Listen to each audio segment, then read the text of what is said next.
ঢাকার রাজপথ আজ রণক্ষেত্র। দীর্ঘদিনের বঞ্চনার অবসান ঘটাতে ১০ম গ্রেডে বেতন সহ ৩ দফা দাবিতে কলম বিসর্জন কর্মসূচি নিয়ে শনিবার বিকেলে যখন হাজার হাজার শিক্ষক রাজধানীর শাহবাগ অভিমুখে পদযাত্রা শুরু করেন, তখনই ঘটে বিপত্তি। কেন্দ্রীয় শহীদ মিনার থেকে আসা শিক্ষকদের এই পদযাত্রাকে শাহবাগ মোড়ে বাধা দেয় পুলিশ। কিন্তু শিক্ষকরা যখন তাদের ন্যায্য দাবি নিয়ে সামনে এগোতে বদ্ধপরিকর, তখনই পরিস্থিতি দ্রুত পাল্টে যায়। এ সময় মুহূর্তে শাহবাগ মোড় পরিণত হয় এক রণক্ষেত্রে। দাবি আদায় শিক্ষকদের দীপ্ত পদক্ষেপের জবাবে শুরু হয় পুলিশের কঠোর অ্যাকশন।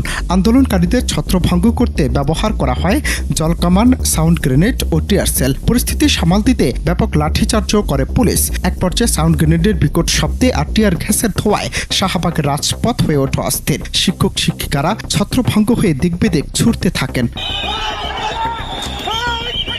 সংঘর্ষের নির্মম পরিণামকে ঠেকে ঢাকা মেডিকেল কলেজ হাসপাতালে। পুলিশের লাঠিচার্জ ও টিয়ার গ্যাসে আহত হয়েছেন শিক্ষক, পুলিশ, এমনকি পথচারী ও রিক্সা চালক সহ অন্তত ১১০ জনেরও বেশি। এদিকে রোববার থেকে সারা দেশে অনির্দিষ্টকালের জন্য কর্মবিরতি পালনের ঘোষণা দিয়েছেন সরকারি প্রাথমিক বিদ্যালয়ের সহকারী শিক্ষকরা। শনিবার ৮ নভেম্বর সন্ধ্যায় এ কর্মসূচির ঘোষণা দেয় শিক্ষকদের 4টি সংগঠনের সমন্বয়ে গঠিত সংগঠন প্রাথমিক শিক্ষক দাবি বাস্তবায়ন পরিষদ।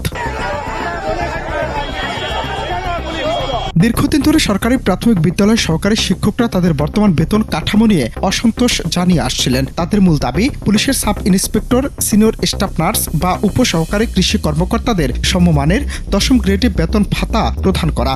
এছাড়াও উচ্চতর গ্রেড সংক্রান্ত জটিলতার সমাধান ও শতভাগ পদোন্নতির নিশ্চয়তা তাদের অন্যান্য গুরুত্বপূর্ণ দাবি। তাদের ভাষায় সর্বোচ্চ ডিগ্রি নিয়েও তারা বারবার উপেক্ষিত।